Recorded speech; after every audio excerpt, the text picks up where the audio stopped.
ఇక వైసీపీ నేతలు Vellampalli Srinivas, Devineni Avinash, Malladi విష్ణుపై Vijayawada central MLA bonda Umamaheswararao తీవ్ర ఆగ్రహం వ్యక్తం చేశారు. నిరసనల పేరుతో వ్యక్తిగత దూషణలకు దిగితే సహించేది లేదని హెచ్చరించారు. నిరసనల పేరుతో బూతులు తిడుతూ రాజకీయాలను దిగజార్చడం సరికాదన్నారు. డీఏసీపై చర్చకు రావాలని తాను సవాల్ చేసినా వైసీపీ నేతలు ఎందుకు రాలేదని ప్రశ్నించారు. జగన్ కు నిజంగా చర్చించే దమ్ము ఉందా లేదా అనేది తేల్చుకోవాలని వ్యాఖ్యానించారు. డిఎస్సీలో జరిగిన అక్రమాలపై సిబిఐ ఎంక్వైరీ వెంటనే డిఎస్సీలో జరిగిన అక్రమాలపై సిబిఐ ఎంక్వైరీ వెంటనే డిఎస్సీలో జరిగిన అక్రమాలపై సిబిఐ ఎంక్వైరీ వెంటనే వేయాలి సిబిఐ.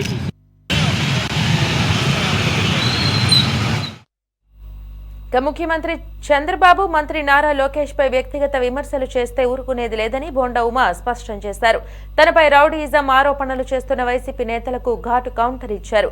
తనకు వచ్చే ఎన్నికల్లో టికెట్ రాదని చెప్పే అధికారం వైసీపీ నేతలకు లేదని, పార్టీ అధినేత చంద్రబాబు నిర్ణయిస్తే తనకు టికెట్ ఇస్తారని బోండా ఉమా వ్యాఖ్యానించారు.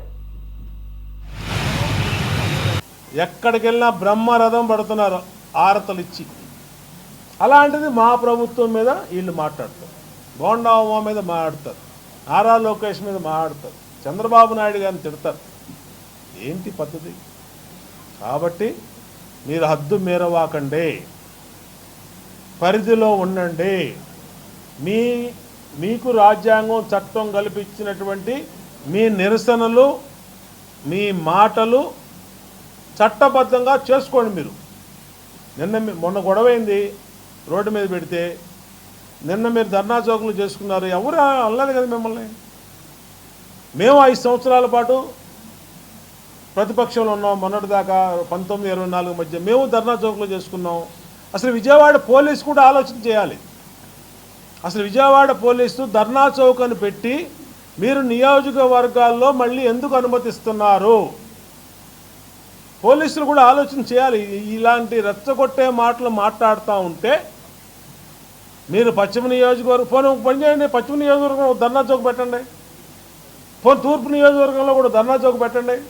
నిన్నాడు పేరు నాని గారు మాట్లాడుతాడు అది ఇది అని చెప్పి. అరే బాబు, పేరు నాని పేదల బియ్యంతో కొట్టేసిన కేసులో, వేరోసులో కొట్టేసిన కేసులో బయట పెడితే 50 కోట్లు నువ్వు గవర్నమెంట్కి రిటర్న్ కట్టి పెళ్ళాన్ని తీసుకొని పారిపోయి మా పార్టీలో ఒక పెద్ద నాయకుడి దగ్గరికి వచ్చి, మావయ్య తప్పు అయిపోయింది, నన్ను రక్షించి మావయ్య, ఇదిగో మీ కోడల్ని జైల్లో పెడుతున్నారు మావయ్య అంటే ఆయన ఏదో కొంచెం ఉదాసీనంగా వదిలేస్తే మీడియాలో కూడా వచ్చింది. వాళ్ళ ఇంట్లో దాక్కొని మీ బతుకు, పేదవాళ్ళ బియ్యాన్ని కొట్టేసినాడు పేరు నానిగాడు, వాడు కూడా మాట్లాడుతుంది. అసలు వాడు ఏంటి, వాడి బతుకేంటి, వాడు సవాల్ చేస్తే ఇవన్నీ కూడా తప్పు. ఇది మీరు ఒక్కసారి చూసుకోండి. నువ్వు ఎందుకు డబ్బులు కట్టావు? నువ్వు గవర్నమెంట్కి నువ్వు పేదల బియ్యం, రేషన్ బియ్యం ఎందుకు అమ్ముకున్నావు? అమ్ముకుంది ఎందుకు బయటపడింది? మీ పెళ్ళాన్ని తీసుకుని ఎందుకు దాచేసావు? మేము మాట్లాడలేమా? మాకు తెలీదా? నోటుకొచ్చినట్టు మాట్లాడతావా? అక్కడికి వెళ్ళు, తూర్పు నియోజకవర్గానికి వెళ్ళు, గుణదలు వెళ్ళు, నాకు సలహాలు ఇస్తావా? అరే నాని, ఇక్కడ కాదు, గుణదల కాదు, పూలబావిది కాదు, నీ ఇంటికి కూడా వస్తా. పిచ్చి పిచ్చి మాటలు మాట్లాడితే బందర కూడా వస్తా. కాబట్టి అనవసరంగా రెచ్చగొట్టే మాటలు మాడవాకండి. మాటలు అందరికీ వచ్చు. ఎక్కడికెళ్ళినా బ్రహ్మరథం పడుతున్నారు ఆరతలిచ్చి. అలాంటిది మా ప్రభుత్వం మీద వీళ్ళు మాట్లాడతారు, బోండా ఉమా మీద మాట్లాడతారు, నారా లోకేష్ మీద మాట్లాడతారు, చంద్రబాబు నాయుడు గారిని తిడతారు. ఏంటి పద్ధతి? కాబట్టి మీరు హద్దు మీరవాకండి, పరిధిలో ఉండండి. మీకు రాజ్యాంగం చట్టం కల్పించినటువంటి మీ నిరసనలు, మీ మాటలు చట్టబద్ధంగా చేసుకోండి. మీరు మొన్న గొడవైంది, రోడ్డు మీద పెడితే నిన్న మీరు ధర్నా చౌకులు చేసుకున్నారు. ఎవరు అనలేదు కదా మిమ్మల్ని. మేము 5 సంవత్సరాల పాటు ప్రతిపక్షంలో ఉన్నాం. మొన్నటిదాకా 19-24 మధ్య మేము ధర్నా చౌకులు చేసుకున్నాం. అసలు విజయవాడ పోలీసు కూడా ఆలోచన చేయాలి. అసలు విజయవాడ పోలీసు ధర్నా చౌక్ అని పెట్టి మీరు నియోజకవర్గాల్లో మళ్ళీ ఎందుకు అనుమతిస్తున్నారు? పోలీసులు కూడా ఆలోచన చేయాలి. ఇలాంటి రెచ్చగొట్టే మాటలు మాట్లాడుతూ ఉంటే మీరు పశ్చిమ నియోజకవర్గం ఫోన్ ఒక పని చేయండి, పశ్చిమ నియోజకవర్గం ఒక ధర్నా చౌక్ పెట్టండి, ఫోన్ తూర్పు నియోజకవర్గంలో కూడా ధర్నా చౌక్ పెట్టండి.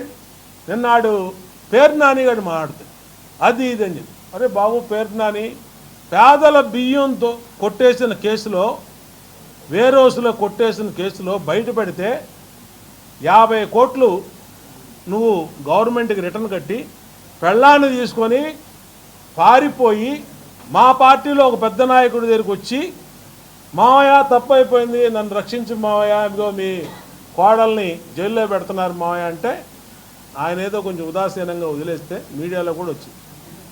వాళ్ళ ఇంట్లో దాక్కొని మీ బతుకు, పేదవాళ్ళ బియ్యాన్ని కొట్టేసినట్టు పేరు నానిగాడు వాడు కూడా మాట్లాడుతుంది. అసలు వాడు ఏంటి, వాడి బతుకేంటి, ఆడు సవాల్ చేస్తే ఇవన్నీ కూడా తప్పు. ఇది మీరు ఒక్కసారి చూసుకోండి. నువ్వు ఎందుకు డబ్బులు కట్టావు, నువ్వు గవర్నమెంట్కి, నువ్వు పేదల బియ్యం రేషన్ బియ్యం ఎందుకు అమ్ముకున్నావు, అమ్ముకుంది ఎందుకు బయటపడింది, మీ పెళ్ళాన్ని తీసుకుని ఎందుకు దాచేసావు, మేము మాట్లాడలేమా, మాకు తెలీదా, నోటుకొచ్చినట్టు మాట్లాడతావా.